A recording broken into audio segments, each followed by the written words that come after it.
Hola a todos. Bueno, os grabo este vídeo para explicaros el último tema del bloque 2, que por cuestiones de tiempo pues no hemos podido verlo en clase, así que intentaré resumiroslo un poco en este vídeo. Este periodo que vamos a estudiar se llama Sexenio Democrático porque es un periodo de 6 años que comienza justo después de la Revolución de 1868, en la que Isabel II es derrotada y tiene que marchar al exilio. En este periodo de 6 años se va a intentar democratizar España. ¿Eso qué significa? Significa que se va a intentar conseguir que España sea una democracia real, porque hasta ahora no lo ha sido. Las clases populares durante el reinado de Isabel II no tenían derecho al voto porque el voto estaba restringido solamente para los más ricos y las clases más pobres no podían prácticamente votar. Y luego, por otro lado, las clases populares no habían mejorado en nada su estilo de vida durante el reinado de Isabel II, porque durante prácticamente todo su reinado los que gobernaban eran los moderados y los moderados lo único que querían eran beneficios para ellos mismos, para las clases más altas, para la nobleza, para la burguesía, pero les importaban muy poco las clases populares. Entonces, en estos 6 años se va a intentar que las clases populares tengan derecho a votar y tengan derecho a participar en política y a mejorar sobre todo su vida, cosa que hasta ahora con Isabel II no ha sucedido. Bueno, como veis en esta cronología, el sexenio democrático tiene dentro tres periodos fundamentales.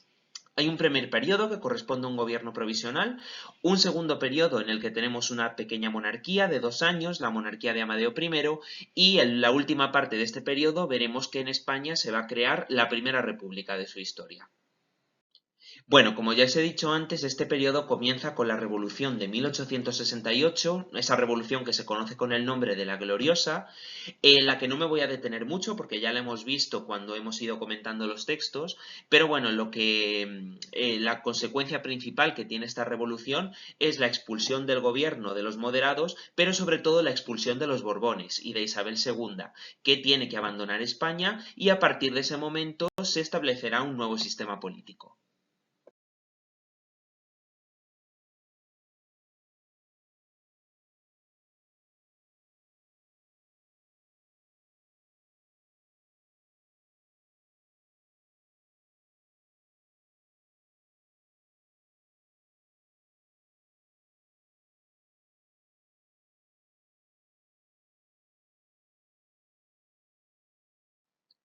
La revolución empezó en el mes de septiembre de 1868 y fue un rotundo éxito. En principio fue una revolución encabezada simplemente por militares, por el ejército, sobre todo esos militares que eran progresistas y unionistas, aunque también participaron otros grupos políticos, como los demócratas, que consiguieron que la población española también participase en esa revolución y que de esa manera se pudiera consolidar y que pudiera triunfar, porque implicaron a las clases populares para que se unieran a la revolución y consiguieron el triunfo definitivo en la batalla de Alcolea, en la que se enfrentaron las tropas de la reina contra las tropas del ejército de Prim y de Serrano, que fueron los líderes del pronunciamiento, y en la que las tropas de la reina fueron definitivamente derrotadas.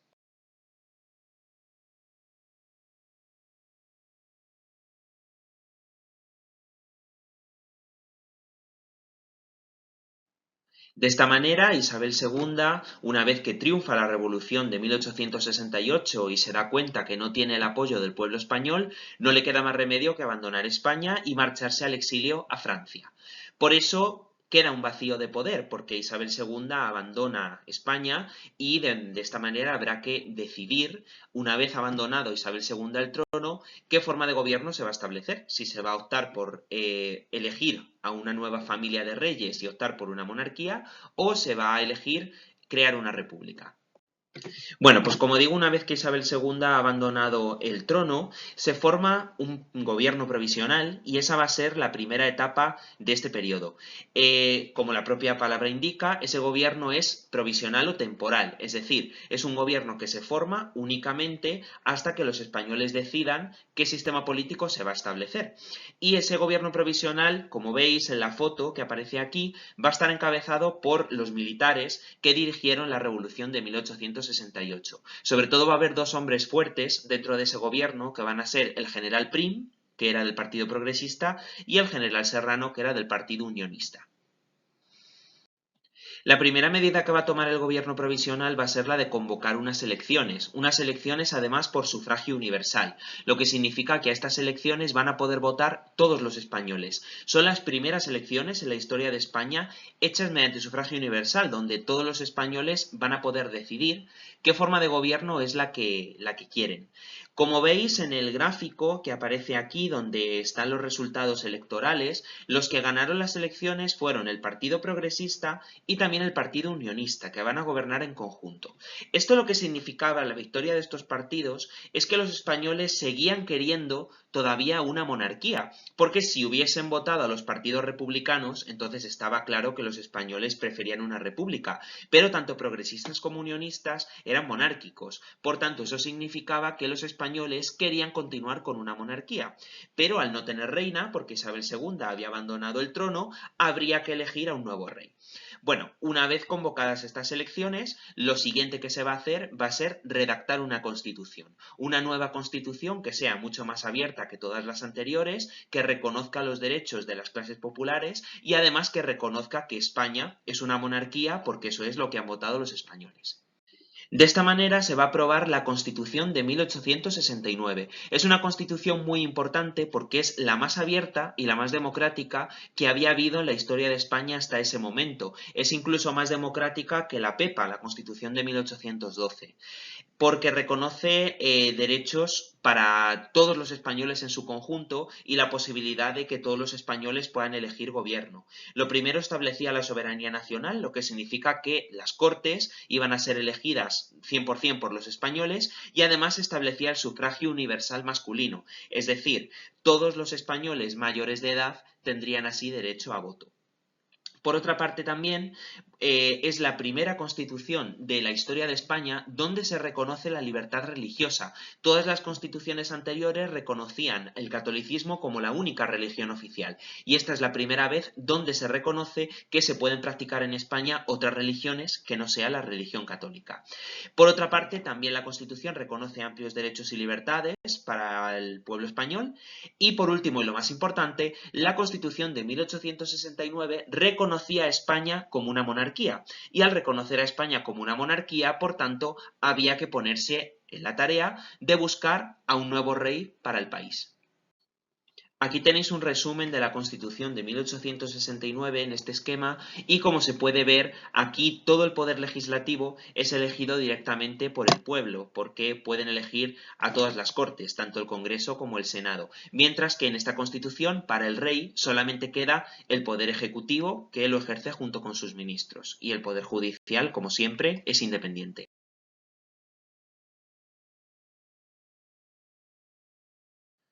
Uno de los objetivos que tiene el gobierno provisional es el de intentar modernizar la economía española. España era un país muy atrasado económicamente si lo comparamos con otros países europeos de su alrededor, como Francia, como Bélgica, como Reino Unido. España todavía era un país bastante atrasado. Por eso se van a intentar una serie de cambios económicos para modernizar el país, que son estos que tenéis aquí. Primero es el arancel Figuerola. El arancel Figuerola es un intento por desaparecer en España el proteccionismo. El proteccionismo significaba que todos los productos que venían del extranjero venían con un impuesto extra o con un arancel y por tanto los productos extranjeros acababan siendo mucho más caros que los productos españoles para beneficiar a los empresarios. Bueno, pues para intentar que la industria se modernice, lo que se va a hacer va a ser quitar esos aranceles y que haya libre comercio de manera que los productos españoles compitan directamente con los productos extranjeros, que es una medida que no le va a gustar mucho, por cierto, a los empresarios.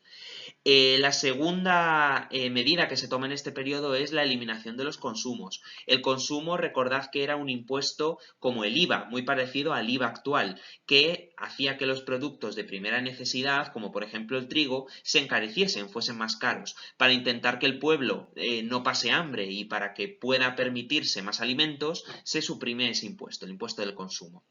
La otra medida súper importante, porque esa estuvo en vigor hasta el año 2001, hasta hace nada, fue la creación de una única moneda para todo el territorio español, que es la peseta. La peseta fue nuestra moneda hasta que en 2001 se introdujeron los euros. Y la peseta, bueno, pues va a ser es la moneda más duradera que hemos tenido hasta el momento.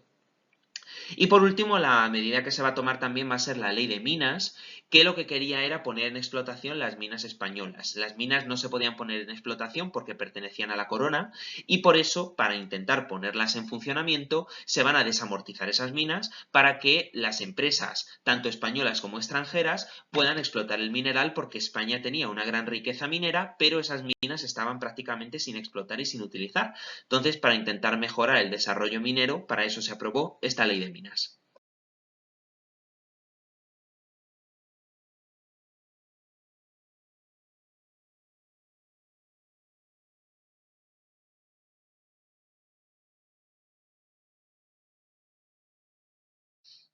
Y como os decía, la tarea más importante del gobierno provisional va a ser la de buscar un rey. En las elecciones había quedado claro que los españoles querían seguir teniendo una monarquía, pero Isabel II había sido expulsada, por tanto había que buscar un nuevo rey. Los encargados de esta tarea van a ser el general Serrano, pero sobre todo el general Prim. El general Serrano va a ser el que asuma la regencia, se va a convertir en regente hasta que el rey sea encontrado y venga a España, mientras que Prim se va a convertir en el presidente del gobierno. Y fue sobre todo el general Prim quien se encargó durante meses de escribir a las distintas casas reales europeas para buscar un príncipe o algún candidato que pudiera convertirse en el futuro rey de España.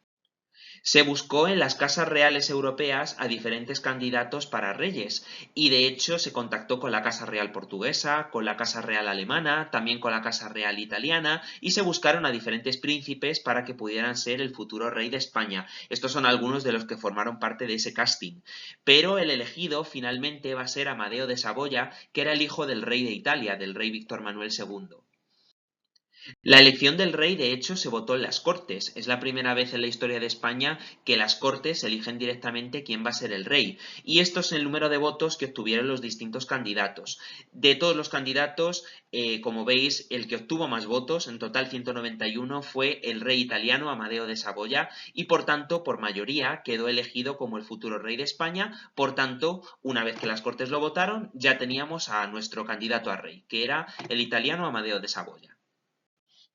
Hasta aquí es verdad que todo parece muy bonito y parece que todo va a funcionar genial, las Cortes han elegido un nuevo rey, ese rey tiene que venir a España, jurar el cargo, pero realmente tenemos que pensar que el único apoyo real que tenía el rey era la del general Prim, porque Prim había sido el encargado de buscarle y de contactar con él. Pero para los españoles este era un rey que venía de Italia, era un completo desconocido, y también había muchos otros grupos políticos o sociales que no querían una monarquía o que no querían como rey a Amadeo de Saboya. Por tanto, desde el primer momento vamos a ver que Amadeo de Saboya entró en España con bastante mala pata porque era un personaje desconocido al que los españoles no conocían, ni siquiera sabía hablar castellano y su reinado va a encontrarse con muchísimos problemas y dificultades. Y el primer problema va a venir precisamente unos días antes de que el rey llegase a España, porque el que iba a ser su principal apoyo, el general Prim, que era el hombre fuerte del gobierno, fue asesinado 2 días antes de que llegase Amadeo al país en un atentado cuya autoría todavía no está 100% clara y no se sabe exactamente quién fue el autor de ese asesinato. Lo que sí es cierto es que esto va a provocar una crisis inmediata para Amadeo de Saboya, porque de repente se va a encontrar con que está completamente solo y que es el que iba a ser su apoyo principal ha sido asesinado.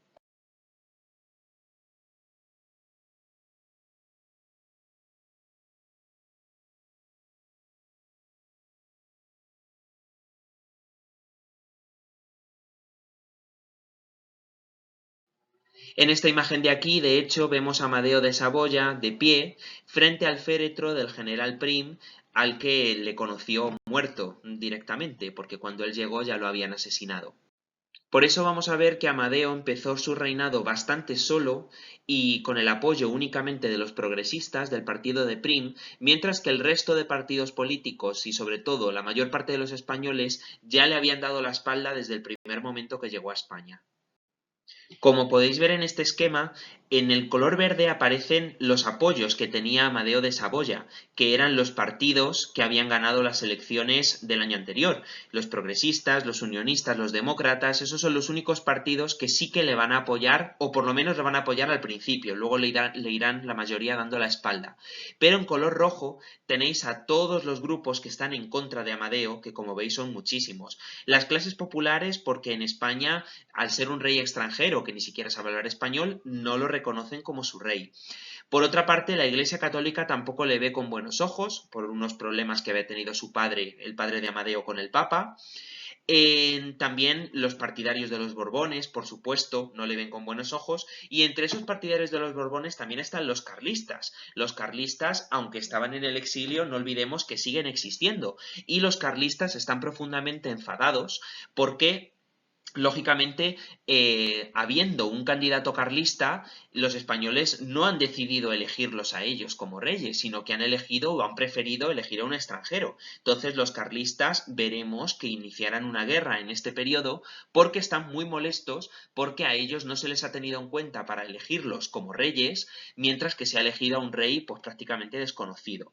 Y vamos a ver también que hay otros grupos políticos en su contra. Por ejemplo, los republicanos evidentemente están en su contra porque los republicanos no quieren un rey, quieren una república. Y, por ejemplo, los moderados en el pasado habían apoyado a Isabel II y, por supuesto, pues no apoyan tampoco a este nuevo rey. Pues por si esto fuera poco, os he dicho que prácticamente el único apoyo que tenía Amadeo era el del Partido Progresista. Y justamente en este periodo el Partido Progresista se va a dividir en dos ramas. Ni siquiera los progresistas van a estar unidos, sino que van a estar enfrentados entre sí, hasta que Amadeo se quede con el apoyo solamente de una pequeña parte de los progresistas y tenga al resto de personas en España prácticamente en su contra. Y por si esto fuera poco, a esto se suma que en ese momento en España va a haber muchísimos conflictos en los años que dura el reinado de Amadeo, entre 1871 y 1873. El primer conflicto importante es una nueva guerra carlista, en este caso ya la tercera. Los carlistas, como digo, quieren nombrar como sucesor a su candidato, que es en este caso a Carlos VII, el que será el nieto de aquel primer Carlos, y por supuesto están en contra del nuevo monarca y van a iniciar una nueva guerra en los focos carlistas tradicionales, es decir, sobre todo en Navarra, en el País Vasco, en Cataluña y en el Maestrazgo, los que fueron los focos de la primera guerra carlista. Eso por un lado. Aparte del conflicto carlista, también va a empezar, de hecho antes incluso de que llegase Amadeo, una guerra en Cuba. En 1868 los cubanos, que recordad que Cuba seguía siendo todavía colonia española, también se revolucionan en contra de España y comenzará una guerra de 10 años en contra de los españoles que, aunque se solucionará, sí que le va a dar muchos problemas a Amadeo porque si no es suficiente todos los problemas que tiene en España, a esto se suma que encima en Cuba había empezado también una guerra en contra de los españoles. Y por otra parte también son años en los que va a haber muchas revueltas en las calles y muchos problemas. Van llegando también ideas nuevas del extranjero, el socialismo, el anarquismo, que generan pues mucha conflictividad, sobre todo de huelgas, etcétera. Entonces, en resumen, ¿qué es lo que os quiero decir? Amadeo se encuentra con miles y miles y miles de problemas. No tiene el apoyo de la mayor parte de los españoles ni de los grupos políticos y tiene que enfrentarse a una guerra carlista en el norte, tiene que enfrentarse a una guerra en Cuba y también a levantamientos constantes y problemas constantes en la calle.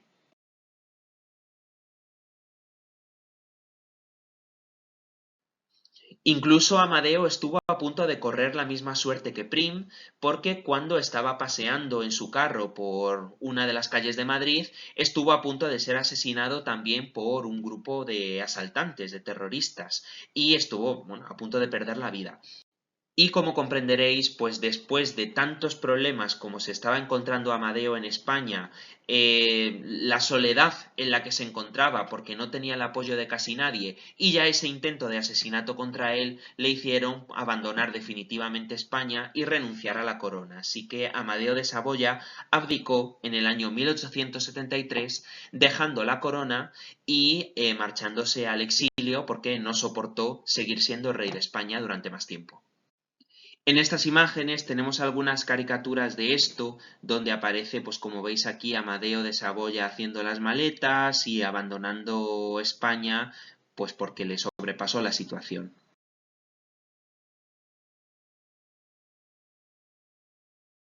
Bueno, y así entramos ya en el último periodo, que es el periodo, pues como veis aquí, de la Primera República.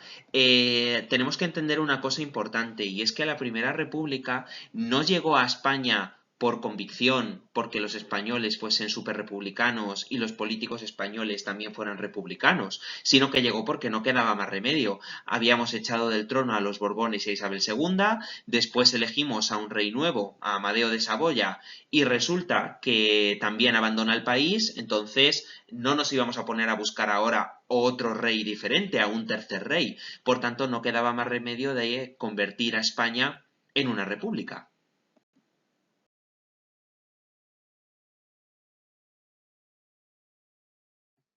Sí que es cierto que la República fue acogida con bastante entusiasmo por parte sobre todo de las clases más populares, porque la República era una novedad. España nunca jamás había sido una república, en España siempre habíamos tenido rey y por tanto las clases populares lo veían como una oportunidad de mejorar su situación y de que España se modernizase. Nuestra vecina Francia ya era una república y bueno, pues se veía como una oportunidad de progreso. Como veis en esta cronología, la República duró muy poquito tiempo, solamente duró 2 años. Duró el año de 1873, desde que se fue Amadeo de Saboya, y el año completo de 1874. Pero fue un periodo muy inestable y muy difícil, porque tenéis que pensar que España viene arrastrando problemas muy graves. El primer problema, la guerra carlista, porque continúa la guerra carlista en el norte. Por otra parte, en Cuba también continúa la guerra y también hay levantamientos constantes en las calles, enfrentamientos, y eso hizo que la República fuese un periodo muy inestable. De hecho, fijaros que en el año 1873 hubo 4 presidentes del gobierno diferentes, porque la situación era tan insostenible que esos presidentes iban dimitiendo constantemente porque veían que la situación no podían controlarla. Estos fueron los 4 primeros presidentes de la República: Estanislao Figueras, Pi Margall, Nicolás Salmerón, Emilio Castelar, y esos 4, fijaros que duraron muy poquito en el poder. Estanislao Figueras duró unos meses, Pi Margall apenas duró un mes, Nicolás Salmerón también apenas duró un mes y medio, y Emilio Castelar unos 3 meses aproximadamente. Por tanto, la República vemos que fue muy difícil y que fue muy inestable. La razón de esta inestabilidad no solamente son esos problemas que os he dicho, sino también es el problema de que los propios republicanos también estaban divididos. Dentro de los partidos republicanos no había una unidad, sino que había 2 ramas dentro de los republicanos, lo que eran los republicanos unitarios y lo que eran los republicanos federales. Los republicanos unitarios, como su nombre indica, son los que quieren una única España, una España toda unida y que haya un solo gobierno republicano para todo el país. En cambio, los republicanos federales son los que entienden España como un conjunto de estados, como un conjunto de federaciones. Para que me entendáis un poco, entienden España pues como lo que ocurre actualmente en Estados Unidos, que sabéis que Estados Unidos está formado por un conjunto de estados diferentes, con diferentes leyes, y así es como entendían también los republicanos federales España. Ahora os voy a poner un mapa para que lo entendáis.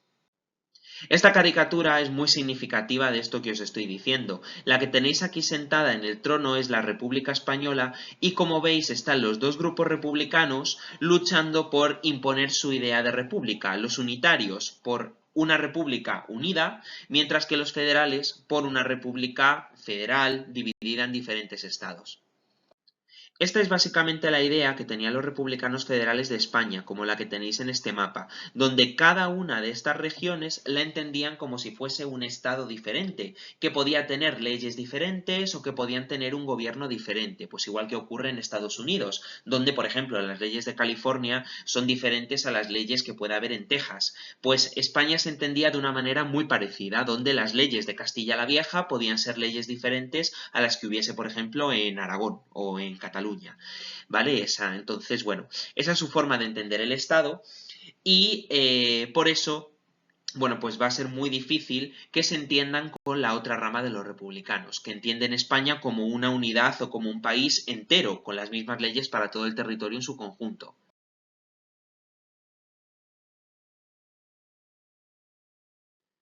Y lo que os decía antes es que la República tiene una serie de problemas que no han desaparecido. Tienen que seguirse enfrentando a la guerra contra los carlistas, tienen que seguir enfrentándose también a la guerra en Cuba y va a aparecer en la época de la República un nuevo problema que es lo que se llama la sublevación cantonal. Como veis, la guerra carlista se concentró sobre todo en los focos del norte, en País Vasco y Navarra y también en la zona del Maestrazgo, donde los carlistas se organizaron y crearon incluso un estado propio con el objetivo, pues ya sabéis, de coronar a este Carlos como el nuevo rey de España. Los carlistas ni querían a Amadeo ni tampoco querían la República. Ellos lo que querían era colocar a su Carlos como rey. Entonces, el objetivo de la guerra era ese, el de intentar resistir y de enfrentarse al gobierno para conseguir que este Carlos fuera el nuevo rey de España. En Cuba la cosa tampoco iba mucho mejor porque los rebeldes cubanos encima tenían la ayuda de un país muy cercano, de los Estados Unidos, que les estaban enviando armas y les estaban enviando ayuda porque Estados Unidos tenía intereses en Cuba y prefería que España perdiera Cuba para poder quedarse con el control de la isla. Por tanto, la guerra en Cuba sigue dando problemas y sigue recrudeciéndose a pesar de que lleva ya unos cuantos años. Y el otro gran problema, que este es nuevo dentro de la República, es el problema de la sublevación cantonal. Los cantones, un cantón, es algo así como una ciudad independiente, es decir, una ciudad que quiere gobernarse a sí misma y que quiere tener sus propias leyes. Para que me entendáis, es como si de repente Navalmoral quisiera convertirse en una ciudad propia, con independencia, donde tuviese sus propias leyes, su propia constitución y funcionase de manera independiente al resto de ciudades de España. Es algo así, como pedir desde una ciudad su independencia, como si fuese un país. Bueno, pues algo parecido es la sublevación cantonal. Y esto ocurrió en diferentes ciudades españolas, que son las que tenéis aquí con unos fueguitos, pues cada uno de estos fueguecitos representa una ciudad española que se levantó en contra del gobierno. Sobre todo donde tuvo más fuerza esa sublevación cantonal fue aquí en las ciudades del Mediterráneo, de la costa mediterránea y especialmente en Cartagena. La sublevación empezó en Cartagena, Cartagena está en Murcia y desde Cartagena luego se fue extendiendo a otras ciudades que tenéis, la mayor parte aquí en la costa mediterránea pero también en algunas ciudades en el interior. Esta situación, como podéis imaginar, es un caos. Imaginaros a un montón de ciudades españolas organizando una revolución en contra del gobierno y donde de repente tienes que enviar al ejército a un montón de sitios, a Cartagena, Valencia, Málaga, Murcia, a un montón de lugares que se han levantado en contra del gobierno. Es una situación muy difícil de controlar.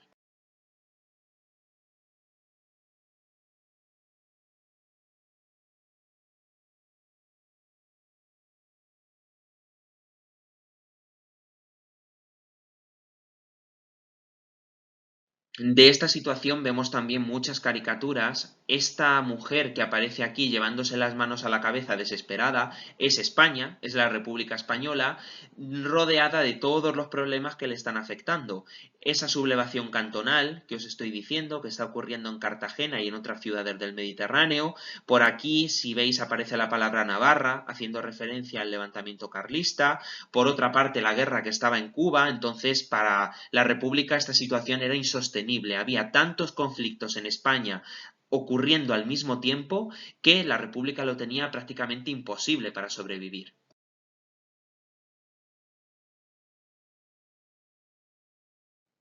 Por eso, en sus últimos momentos, ya en el año 1874, el ejército va a intentar tomar un poco el control de la situación. Está viendo que la República no puede controlar la situación al completo, ha tenido 4 presidentes diferentes y aún así no consiguen ningún tipo de estabilidad y España es un descontrol. Por eso, un jefe del ejército, el general Pavía, va a dar un golpe de Estado el día 3 de enero de 1874 para intentar que la República llegue a un orden mediante una especie de dictadura.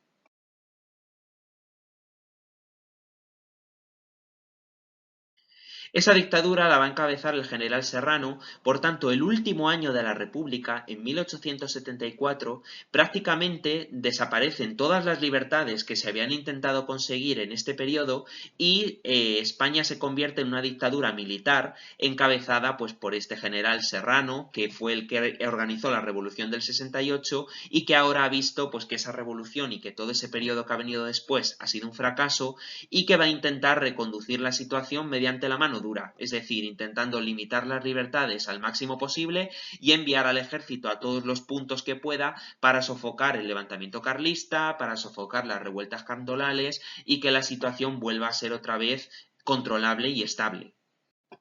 Y como la situación en España era insostenible y estaba claro que la República tenía los días contados, los monárquicos, los que eran los antiguos moderados, que seguían todavía a favor de los Borbones, quieren conseguir el regreso de la dinastía Borbón, pero saben que Isabel II es un personaje que ya no es nada popular en España y que la gente no quería la vuelta de Isabel II. Por eso van a organizar la vuelta a los Borbones, pero nombrando como sucesor a Alfonso, al hijo de Isabel, el que será el futuro Alfonso XII.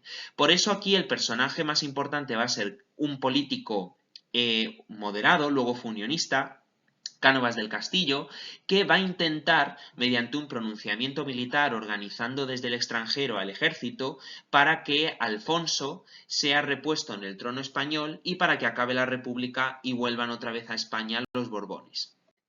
Como os decía, la situación de la República era tan caótica y tan desastrosa que cualquier opción era mejor que la República, incluso la opción de la vuelta de los Borbones. Por eso el ejército monárquico ya se había organizado y estaba preparando un pronunciamiento para traer de vuelta otra vez a la dinastía Borbón.